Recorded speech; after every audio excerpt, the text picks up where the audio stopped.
Guys, welcome to my vlog. This is German vlog. Alam nyo ba guys, ikaw kung isang pare, 'di ba sa simbahan ka lang nanungkulan, hindi ka na dapat na sumasali sa mga political issue dahil 'di ba iba naman yung inano mo, iba yung gawain mo. Mangaral ka sa mga tao, 'di ba? Pangaralan mo yung mga ano mo, yung mga nananamba sa iyo, 'di ba? Bakit may isang pare? Bakit may isang pare na binigyan ng sobre ng mga Marines, 'di ba? Binigyan ng sobre, tinanggap. Hindi pa makontento ha. Binigyan ulit sila ng maleta. So, sa kalagayan mo guys, ikaw ba magpapaano ka ba sa isang diablo? Na alam naman natin yung pera minsan ay nagdadala sa atin ng kapahamakan, di ba? Hindi natin malalaman yung mga gawain natin.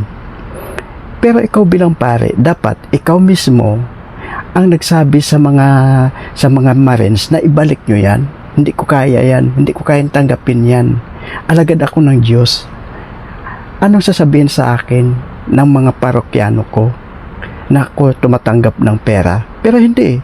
Ito si Flavie, kakaiba tumanggap siya ng pera na binigay sa kanya.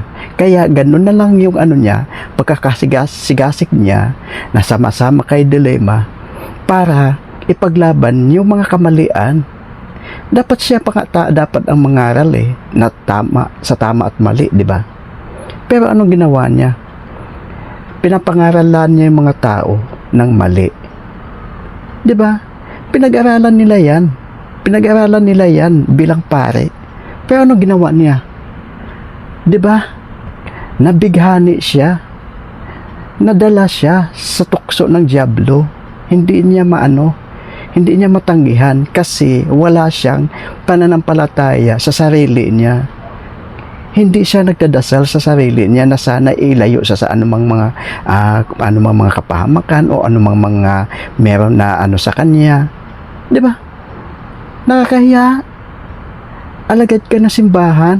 Ano ituro mo sa mga nagsisimba sa iyo? Wala kang mukha, 'di ba? Nakakahiya. Tapos ngayon, alam mo ba kung bawat pagturo mo diyan sa simbahan niyo, may nakikinig pa ba sa'yo? Wala na yung espiritu na tiwala na sa iyo. Kaya pare ka, ibalik mo na yung pera. Yun lang guys, thank you.